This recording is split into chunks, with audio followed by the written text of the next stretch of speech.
before the question and answer period.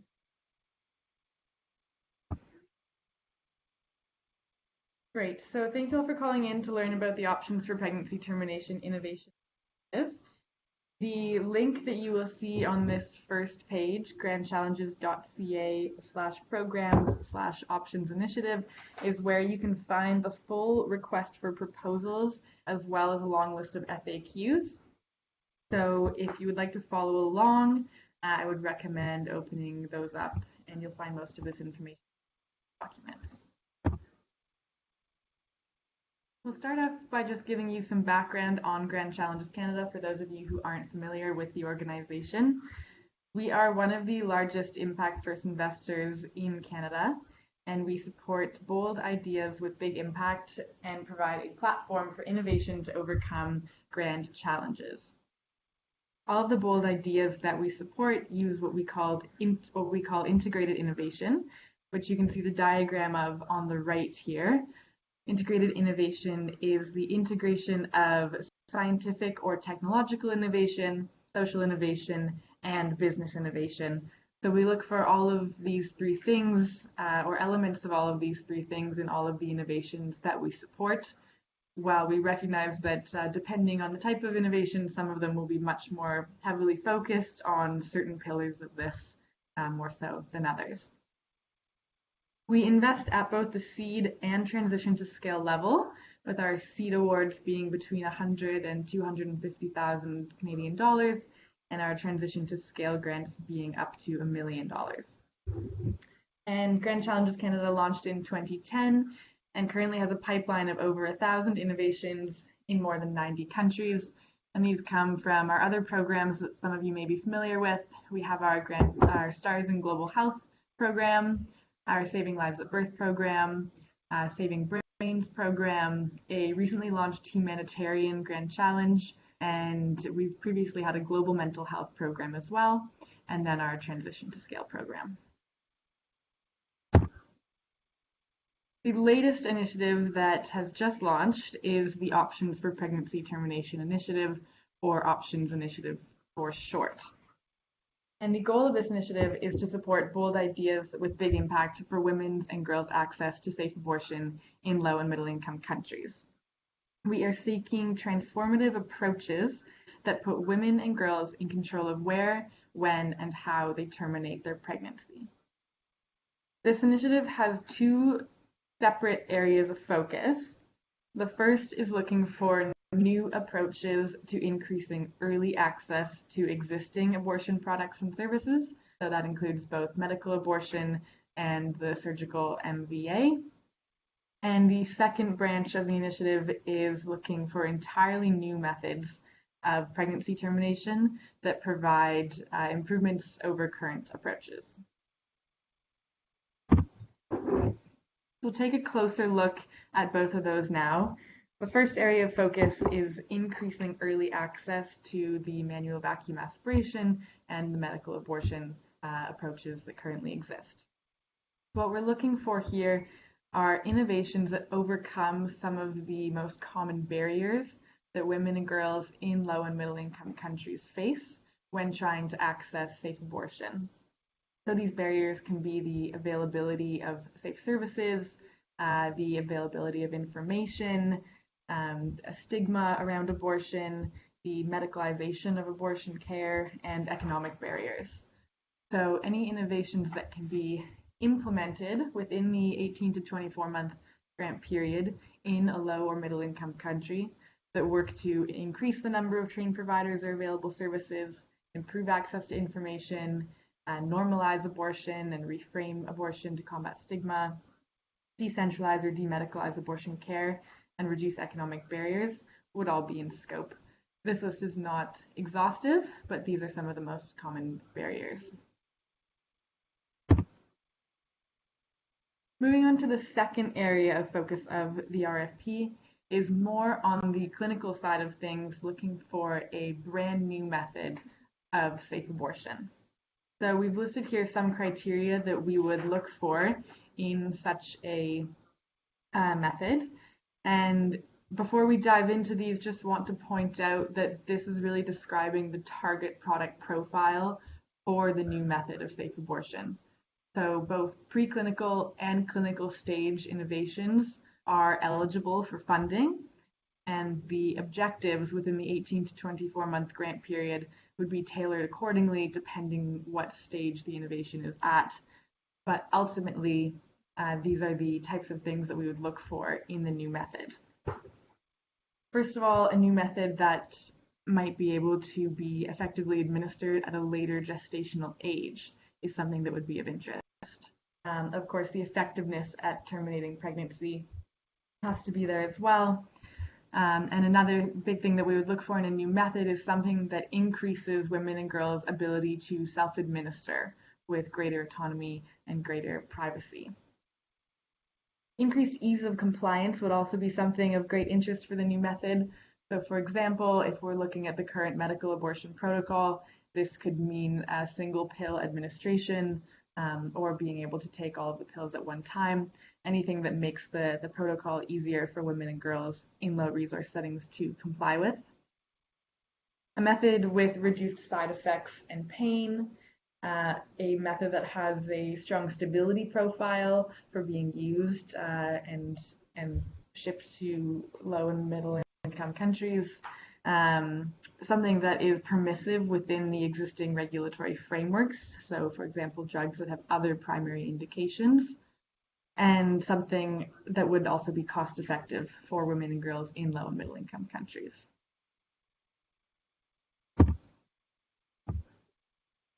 The target beneficiaries of both of these branches of the RFP must ultimately be women and girls amongst the poorest of the poor in eligible low and middle income countries.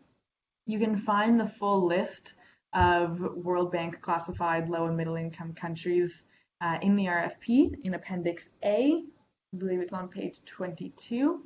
And we receive a number of questions about whether upper middle income countries are also eligible here, and the answer is yes.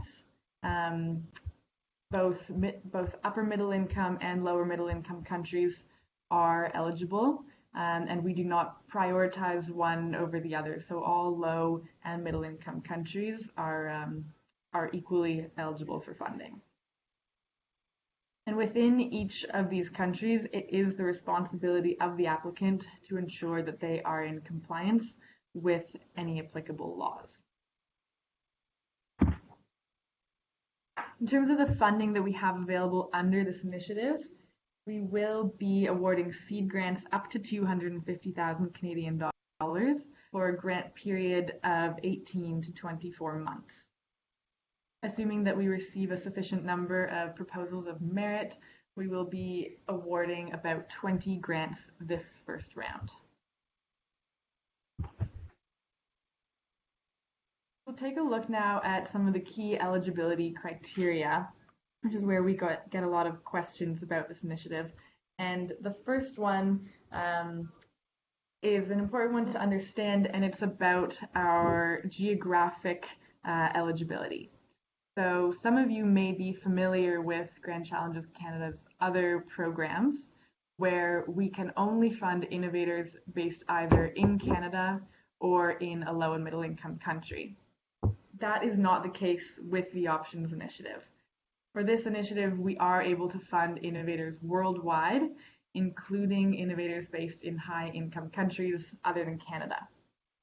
The caveat to that is that looking at the first branch of the RFP, innovations that improve access to existing methods of abortion, these must be being implemented in a low or middle income country during the 18 to 24 month grant period.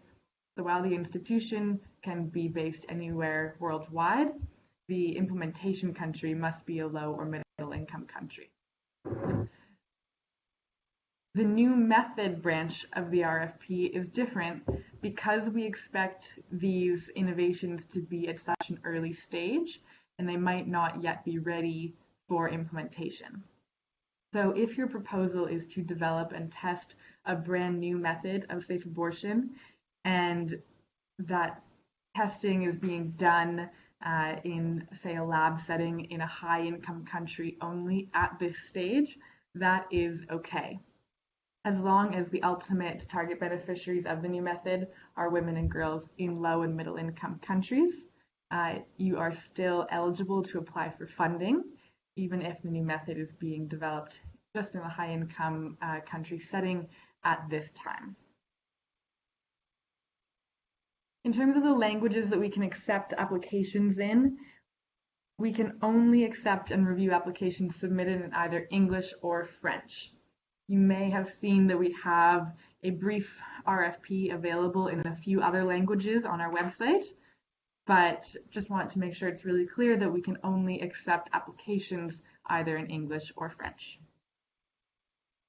In terms of the eligible applicants and institutions that you are applying with, we accept any recognized institution that is legally incorporated. So social enterprises, not-for-profits, for-profits, academic institutions, etc., are all eligible institutions so long as they are legally incorporated and can ultimately contract with Grand Challenges Canada.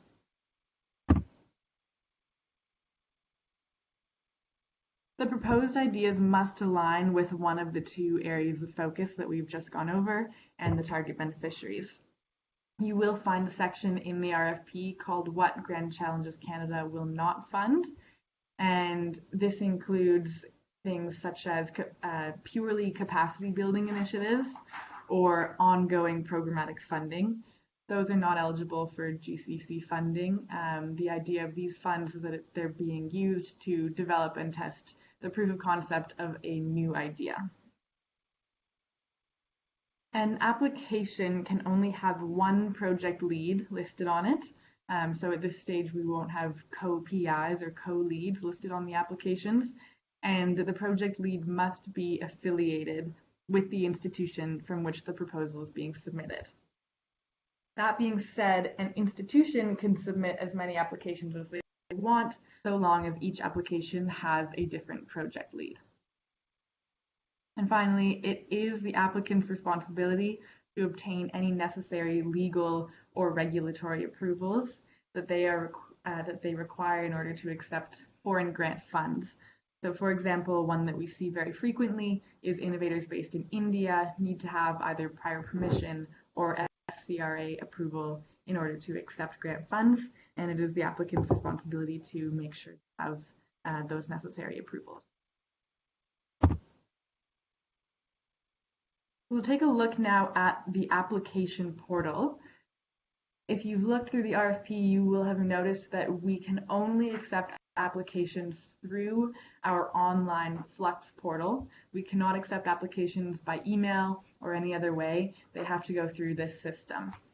So if you have ever applied for Grand Challenges Canada funding in the past, you should already have a Flux account, and you can use that same account to apply for options funding. So when you go to gcc.flux.io,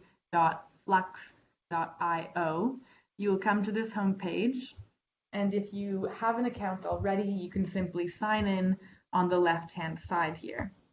If you've forgotten your password, you can reset it with the link highlighted below. If you have never created an account before on this portal, then you will need to create a new one with the link on the right-hand side. When you go to create a link, you'll have to fill out a number of basic fields, such as your name and your institution, and you will submit your registration form. And on our end, it takes approximately 1 business day to process your registration. So you should receive an automated email within about a business day that will provide you with your username and a link to set your password, and you will then be able to log in. If you don't receive an email within a business day, please check your junk inbox, as they can sometimes be sent there. And if you still have not received anything, then feel free to reach out to me.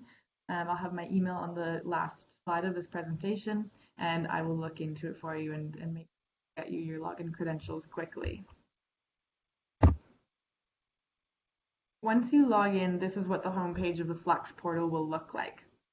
We recommend using Google Chrome for this. Internet Explorer seems to have some difficulties with the portal, so please do use Chrome. When you log in, you will see all of Grand Challenges Canada's open funding opportunities, and you'll see the options initiative listed there. And then you can simply click on this button to start a new application. Once you've started an application, you do not have to finish it all in one session. You can come back to it at any time. And then when you log into your account, you'll be able to find it in the drafts folder that's highlighted over here on the left. So when you are working on your application, up here, just a couple of things to guide you. This first screenshot is showing where the edit button is to access your application and continue working on it. And then below you can see where the save button is highlighted, and it's important to make sure you are clicking that to save your work before you leave the portal at any time. And once you have finished your application, it's important that you don't just save it, but that you hit the submit button, which you can see up here in the top right hand corner. If you do not submit it, then we will not receive it. So please make sure once completed you are clicking that. And one final thing to show you about the Flex portal is that you will see a few questions where you have to select your answer from a list of options. And right here on this implementation countries screenshot, you're seeing an example of that. So when you're in the portal, you'll see a question that has a little green plus sign next to it. And what you need to do is simply click on the green plus sign that's circled in red here. And then you will see the drop-down list of possible responses below. So for example, this is showing the implementation country list. And what you would do is select the country or countries where you are proposing to implement your innovation. And then they will appear highlighted in blue. And then you simply click the arrow to push them over to the list on the right. And in this square on the right, your selected responses will appear. And then you can click add, and then your responses will be added to your application form. If at any time you require technical assistance with the portal, you can contact our Flex support team at grandchallenges.ca/Flex support. There's a form there that you can fill out with any queries that you have or any issues that you're having. And it's very helpful if you take screenshots and submit those as well, and our support team will get back to you.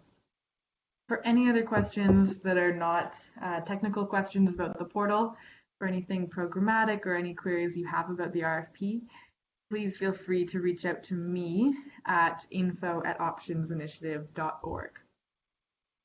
And again, this is the link that was on the front page, grandchallenges.ca/programs/optionsinitiative. This is where you can find the full RFP and FAQs, as well as the link to the application portal. And finally, a few key deadlines to keep in mind. The most important one is that the RFP closes on February 12th at 3 p.m. Eastern Time. So it's about 2.5 weeks from now. And given the amount of time that it takes for us to process registrations on the Flex portal, we ask that you do not register any later than February 5th. So we try to always get through the registrations in one business day, but in peak periods it may be longer. So we want to ensure that you have a sufficient amount of time to complete your application. So please try to register by February 5th. Once received, the applications will go through a review process and you will be notified of your application status, whether it was successful or not, in September. And then successful projects will go through a negotiation period, and we anticipate that the projects would actually start by the end of December 2019.